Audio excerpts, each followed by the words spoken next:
Let's learn about understanding debt with absolute value.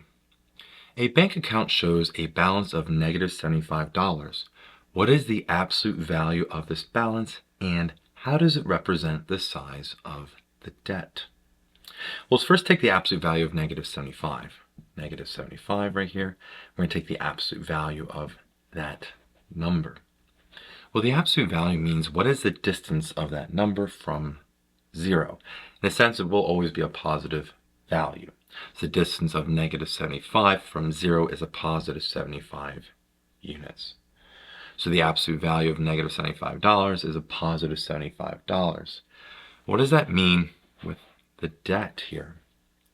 Well, when we talk about debt, okay, we never say a negative value. You wouldn't say to somebody, you owe me a negative $75. You would say, you owe me $75. You are in debt to me $75. So in our verbiage of that, we would say, you are in debt or you owe, indicating the negative, and then of the amount $75. I hope you learned something here about understanding debt with absolute value. And as always, thanks for watching.